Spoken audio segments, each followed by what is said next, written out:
সব সময় ইস্তেগফার করলে আপনি মুস্তাজাবুদ দাওয়া হয়ে যাবেন। কি হয়ে যাবেন? মানে দোয়া করলেই কবুল করবে কে? আল্লাহ। মুস্তাজাবুদ দাওয়া, এই টার্মিনোলজি, এই পরিভাষাটা কি আজকে প্রথম শুনলেন? জি জি। খেয়াল রাখবেন, মুস্তাজাবুদ দাওয়া মানে এমন ব্যক্তি, যেই ব্যক্তি দোয়া করতে দেরি কিন্তু দোয়া কবুল হতে দেরি হয়। হাত তুলে দোয়া করতে দেরি, মুহূর্তেই দোয়া কবুল করে নেয় কে? আল্লাহ। আপনি যদি সব সময় ইস্তেগফারের আমলটা করেন, আপনারে মুস্তাজাবুদ দাওয়া বানিয়ে ফেলবে কে? আল্লাহ। আপনারা ইমাম আহমদ ইবনে হাম্বলের নাম শুনেছেন? আমাদের ইসলামে 4টা মাযহাবের প্র্যাকটিস আছে, অনুশীলন। হানাফি, শাফিঈ, মালিকি, 4 নাম্বারটা কথা কন। আরো অনেক মাযহাব আছে, কিন্তু এই 4টা মাযহাব বেশি প্রসিদ্ধ। গোটা বিশ্বের মানুষগুলো কোরআন সুন্নাহর আলোকে যে আমলগুলো করে, এটা 4টা মাযহাবের রেফারেন্সের সাথে কোনো না কোনো ভাবে মিলে যায়। এটা প্রথমটা হচ্ছে হানাফি, দ্বিতীয়টা শাফিঈ, তৃতীয়টা 4 নম্বরটা সবাই বলেন কি নাম?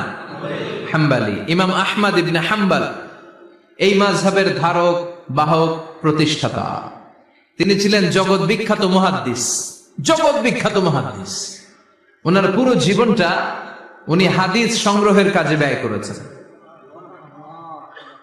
এবং একক স্বতন্ত্র হাদিসের গ্রন্থ হিসেবে পৃথিবীর সবচাইতে বড় যে হাদিসের কিতাব, ওইটার নাম হচ্ছে মুসনাদে আহমদ ইবনে হাম্বল। যারা আলেম ওলামা আছেন জানেন না? মুসনাদে আহমদ ইবনে হাম্বল, এটার মধ্যে প্রায় 40,000 হাদিসের কম্পাইলেশন আছে। সুবহানাল্লাহ, বাড়িতে গিয়ে বললেন এত বিশাল হাদিসের গ্রন্থের রচয়িতা।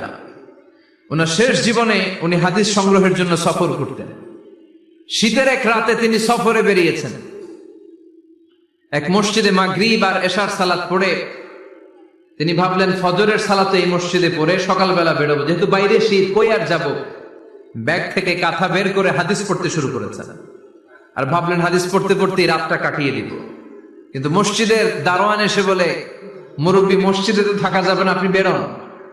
আহমদ ইবনে হাম্বল অনুনয় বিনয় করলেন যে তোর কাছে হাত জোর করে ক্ষমা চাই বাবা, এই শীতের রাতে আমারে বের করে দিস না, আমি রাতটা মসজিদে কাটাতে চাই। আমি ফজরের নামাজেরও মুসল্লি এই মসজিদের, আমি ফজর করে তারপরে যাব। দারোয়ান সে না ছোট বান্দা, সে বলে না, মসজিদে থাকতে পারবেন না, বেরোন বেরোন। না বেরোলে গাঠটি সহ ঘাট ধাক্কা দিয়ে বের করে দেবে। চিনতে পারে নাই যে এটা মুহাদ্দিসুদ দাহর, এ যুগের সর্বশ্রেষ্ঠ মুহাদ্দিস ইমাম আহমদ ইবনে হাম্বল। এখন উনি আর কি করবেন, কিছু করতে না পেরে ব্যাগ নিয়ে বের হয়ে গেলেন। প্রচন্ড শীতের রাতে, কনকনে শীতে তিনি কাঁপছেন। হাঁটতে হাঁটতে, চলতে চলতে হঠাৎ দেখলেন একটা বাজার। ওই বাজারে এক খাব্বাজ, রুটির দোকানদার, শাবুন খাব্বাজ, যুবক রুটি বানাচ্ছে। যে সালাম দিলেন, আসসালামু আলাইকুম। বাবা, শীতের রাতে বিপদে পড়েছে, যাওয়ার জায়গা নেই। তোমার যে চুলাতে তুমি রুটি বানাও, এই চুলার পাশে বসে যদি সারা রাত আমি কাটিয়ে দেই আর চুলা থেকে আগুন পোয়াই, তোমার কি কোনো ক্ষতি হবে? যুবক বলেন, না না, কোনো ক্ষতি হবে না। আহলান ওয়া সাহলান, ইয়া মারহাবান বিক, খোশ আমদেদ, এটা তো খুশ নসিব আমার, আপনি আগুন পোয়ালে আমার সমস্যা কি? আসেন। ইমাম আহমদ ইবনে হাম্বল যুবককে শুকরিয়া জানিয়ে, আল্লাহর শুকরিয়া করে চুলার পাশে বসে আবার হাদিস পড়তে লাগলেন। কিন্তু তিনি লক্ষ্য করলেন যে যুবকটা একটু পর পর আওয়াজ করে পড়ে আস্তাগফিরুল্লাহ। কি পড়ে? আটা দিয়ে রুটি বানায়, পড়ে আস্তাগফিরুল্লাহ। রুটির খামির বানায়, পড়ে আস্তাগফিরুল্লাহ। খামির গুলো দলা বেঁধে গোল গোল করে সাজিয়ে রাখে, আর কি পড়ে? বেলুন দিয়ে এগুলোর বলে চুলার ভিতরে ঢুকায় দেয়, আর কি পড়ে? কেউ রুটি কিনতে আসলে তার হাতে রুটি তুলে দেয়, আর কি পড়ে? টাকা দিলে টাকা নিয়ে ক্যাশ বক্সে রেখে দিয়ে কি পড়ে? শুধু পড়ছে আস্তাগফিরুল্লাহ, আস্তাগফিরুল্লাহ। ইমাম আহমদ ইবনে হাম্বল তো অবাক, ঘটনা কি? এই যুবকের হলোটা কি? শুধু আস্তাগফিরুল্লাহ। তিনি হাদিসের কিতাবটা বন্ধ করে যুবককে জিজ্ঞেস করলেন, বাবা, আসার পর থেকেই দেখছি তুমি শুধুই পড়ছো আস্তাগফিরুল্লাহ, আস্তাগফিরুল্লাহ, আস্তাগফিরুল্লাহ। ঘটনাটা কি? কেন এত তুমি ইস্তেগফার পড়ো?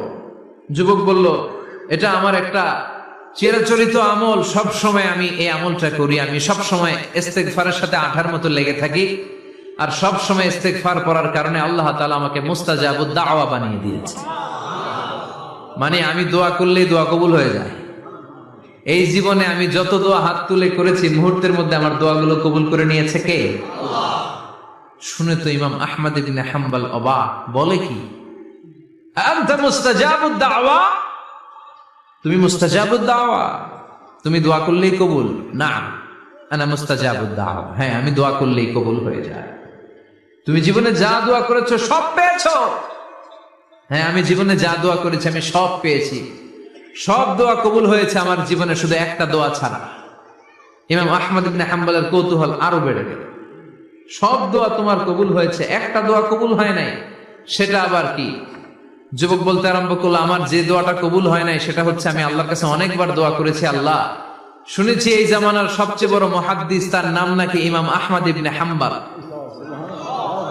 আল্লাহ তোমার কাছে আমার আকুতি, তোমার কাছে আমার মিনতি, আমি যেন এত বড় মুহাদ্দিসের হাতে হাত রেখে মুসাফা করতে পারি আর তার কপালে একটা চুমু দিতে পারি। আমার এই দোয়াটা আজও কবুল হয় নাই। আজও আল্লাহ তাআলা এই দোয়াটা কেন যে কবুল করেন আমি জানি না। একথা শুনে ইমাম আহমদ ইবনে হাম্বল আবেগপ্রবণ হয়ে গেলেন, আর নিজেকে ধরে রাখতে পারলেন না, চোখের পানি ছেড়ে দিলেন আর বললেন, ইয়া শাব, হে যুবক, আহমদ ইবনে হাম্বলের সাথে দেখা করার জন্য তোমার আহমদ ইবনে হাম্বলের দরবারে যাওয়ার দরকার নাই, তোমার এই দোয়াটাও আল্লাহ কবুল করে নিয়েছে। আহমদ ইবনে হাম্বল দেখা দেওয়ার জন্য তোমার দরবারে ছুটে এসেছে। আনা আহমদ ইবনে হাম্বল মুহাদ্দিসুদ দাহর, আমি হচ্ছে আহমদ ইবনে হাম্বল। যুবক নিজেকে ধরে রাখতে পারে না, চোখের পানি ছেড়ে দিয়ে ওই যুগের সবচাইতে বড় মুহাদ্দিসকে জড়িয়ে ধরে হাতের মধ্যে হাত রেখে মুসাফা করে আহমদ ইবনে হাম্বলের কপালে চুমুকে দেয়, আর আহমদ ইবনে হাম্বলের কাছে দোয়া চেয়ে বলল, ও ইমাম, রব্বুল আলামিন আমার জীবনের কোন দোয়া আজকে আর বাকি রেখে দেন নাই, এই যে দোয়াটা বাকি ছিল এই দোয়াটাও আল্লাহ কবুল করে নিয়েছে। এই দোয়াটাও কবুল, মুস্তাজাবুদ দাওয়া।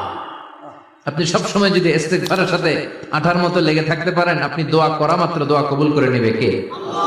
এজন্য সব সময় অবসরে বসে আছেন, বাস স্টেশনে বসে আছেন, সিএনজিতে চড়ে এক জায়গা থেকে আরেক জায়গায় যাচ্ছেন, বিছানায় শুয়ে আছেন, পড়বেন আস্তাগফিরুল্লাহ। কি পড়বেন? প্রাণ খুলে মন থেকে আওয়াজ করে সবাই পড়েন আস্তাগফিরুল্লাহ, আবারও পড়েন আস্তাগফিরুল্লাহ, চিল্লায় পড়েন আস্তাগফিরুল্লাহ। বিশ্বনবী ইস্তিগফারের অনেকগুলো আলফাজ শিখিয়েছেন, সবচেয়ে সহজ যেটা শিখিয়েছেন সেটার নাম হলো আস্তাগফিরুল্লাহ। বিশ্বনবী জামাতে সালাত শেষে সালাম ফিরিয়ে আওয়াজ করে পড়তেন আল্লাহু আকবার, তারপরে 3 বার পড়তেন আস্তাগফিরুল্লাহ, আস্তাগফিরুল্লাহ, আস্তাগফিরুল্লাহ। পড়ার দরকার আছে না নাই? পড়তে রাজি আছেন তো? সালাম ফেরানোর পরে কি পড়বেন? নাকি দোয়া করার জন্য পাগল হয়ে যাবেন? আল্লাহুম্মা আমিন ইয়া আরহামার রাহিমিন, আছে না নাই? পাগল হয়ে যায় দোয়া করার জন্য, কিন্তু তাসবিহগুলো পড়তে চায় না। বিশ্বনবী লম্বা তাসবিহ পড়তেন, সালাম ফেরানোর পরেই আস্তাগফিরুল্লাহ পড়তে রাজি আছেন? আবার বিশ্বনবী বললেন, যে ব্যক্তি পড়বে আস্তাগফিরুল্লাহ আল্লাযী লা ইলাহা ইল্লা হুয়াল হাইয়ুল কাইয়্যুম ওয়া আতুবু ইলাইহি, যুদ্ধের ময়দান থেকে যদি কেউ পালিয়ে যায় তার কোনো মাফ নাই। এটা অনেক বড় কবিরা গুনাহ, তাওয়াল্লি মিন ইয়াউমিজ যাহফ, যুদ্ধের ময়দান থেকে পালালে ওর কোনো মাফ নাই। বিশ্বনবী বলেন, যুদ্ধের ময়দান থেকে পালিয়ে এসেছে কোন মুসলিম সৈনিক, সেও যদি এই আস্তাগফিরুল্লাহ আল্লাযী লা ইলাহা ইল্লা হুয়াল হাইয়ুল কাইয়্যুম ওয়া আতুবু ইলাইহি মন থেকে পড়ে, তার জীবনের গুনাহ আল্লাহ মাফ করে দিবে। আবার সাইয়েদনা আবু বকর, সহিহ বুখারীর বর্ণনা, বিশ্বনবী বললেন, ইয়া রাসূলুল্লাহ আল্লিমনি দুআআন আদউ বিহি ফি সালাতি, ও নবী আপনি আমারে এমন একটা দোয়া শিক্ষা দেন যেই দোয়াটা আমি নামাজের মধ্যে করব। বিশ্বনবী বললেন, তুমি নামাজের মধ্যে পড়ো, আল্লাহুম্মা ইন্নী যালামতু নাফসি যুলমান কাসীরা ওয়া লা ইয়াগফিরুয যুনুবা ইল্লা আনতা ফাগফিরলি মাগফিরাতাম মিন ইনদিকা ইন্নাকা আনতাল গফুরুর রহিম। সুবহানাল্লাহ। এটারে আমরা বলি দোয়ায়ে মাসুরা, এটাও একটা ইস্তিগফার।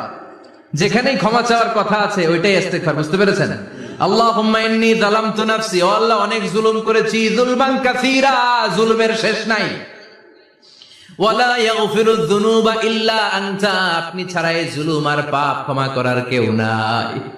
ফাগফিরলি মাগফিরাতাম মিন ইনদিক, নিজ গুণে আমার গুনাহ ক্ষমা করে দে। ওয়া লা ইয়াগফিরুয যুনুবা ইল্লা আনতা, আপনি ছাড়া গুনাহ ক্ষমা করার দ্বিতীয় কেউ নাই। আমাদের পাপ ক্ষমা করার আর কোন সত্তা আছে?